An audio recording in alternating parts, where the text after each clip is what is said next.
Gems have literally always been a hot topic in Clash Royale, due to them elevating your trophy count through overpowering your cards. I found out through my free-to-play series that not spending any money can be a surefire way to slow down your progression through the game. However, Supercell is sometimes kind enough to give us gems. I, for one, have stacked up over 800 gems on my free-to-play account. I'm making this video because I was wondering, how on earth should I spend these as to help myself progress efficiently? Today, I bring you the answer with the top 5 ways to spend gems in Clash Royale. Number 5 here is spamming chests from the shop. Now, there are multiple ways to do this one, because the shop presents you with a couple of different options. Your first instinct would be to buy the biggest and baddest legendary king's chests, right? This would grant you 0.14 cards and 1.68 gold for every gem spent. Already doesn't look the most appealing, and that's because it's not. The smallest chest the store offers you, being a lightning chest, would actually benefit you more, granting you half a card and 2.52 gold for every gem spent.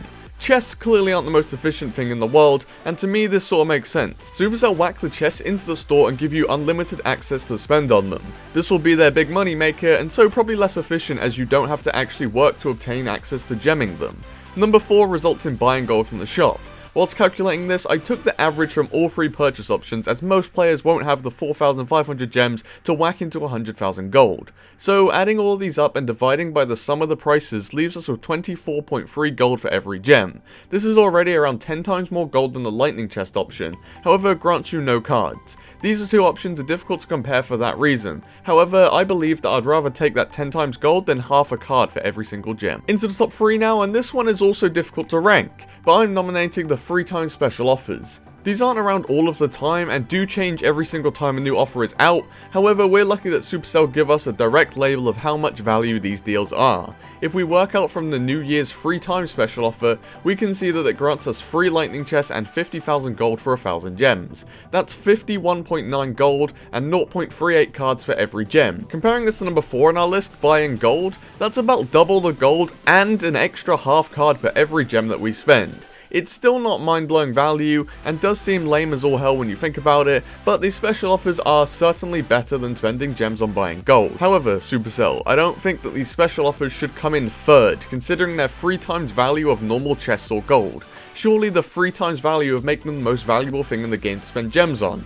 But whatever, it's Supercell's store and not mine. Talking of the shop, we now move away from it. Generally, I'm always skeptical of a game's in-app store. It's usually how the companies make their money, and so it's easy for them to overprice things for you to purchase. As we move into the top 2, we can see why that may be the case here. Second place is variable depending on your skill level. Challenges have been a great grind for players to get both practice, cards, and gold for spending a nominal amount of gems. However, these can go wrong if you're really bad at the game.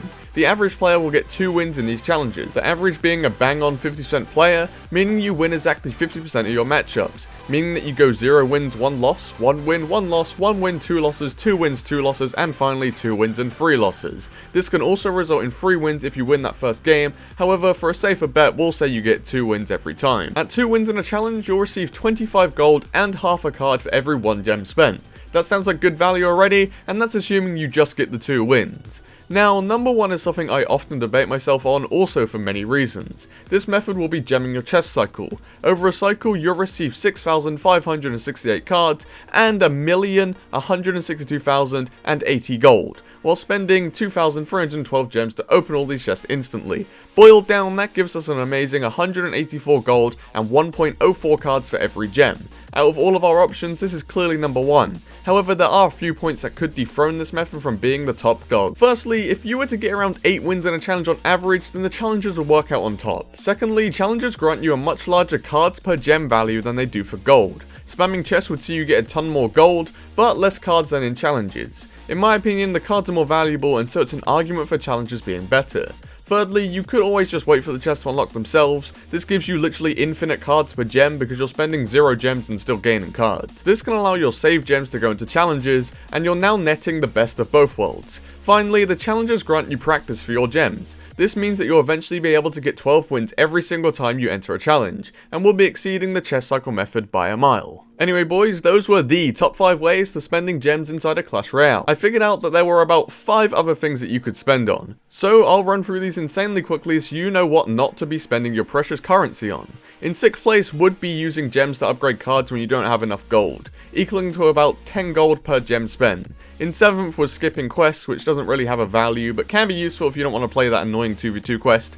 8th was global tournaments, where the average player gets free wins and can unlock a few dumb prizes that usually aren't worth the gem expenditure. In 9th are legendary chests, giving you literally one card for 500 gems. Not a fan of that valuation, especially because a legendary could be a Sparky or something, so that's a huge waste in my opinion. And finally, the biggest waste are definitely emotes. Before a recent update, you used to get 4 emotes for $3 before, and that was a very decent price. But now you're paying that same $3 for just the one emote, and it's very stupid. I'd rather play 25 classic challenges than obtain one emote. It literally doesn't do anything to the game and is a complete waste in my opinion. So yeah, I guess in the end, those were my top 5 and bottom 5 ways to spend gems in Clash Royale. It was essentially all of the ways, but I've ranked them for you, so you know how not to be wasteful, although we're sort of 2 years into the game now, so I've sort of made this a bit late. But yeah, if you did enjoy today's video and sort of learned something, even though it was just me spamming numbers at you, then be sure to like and subscribe and all that stuff. But apart from that, peace.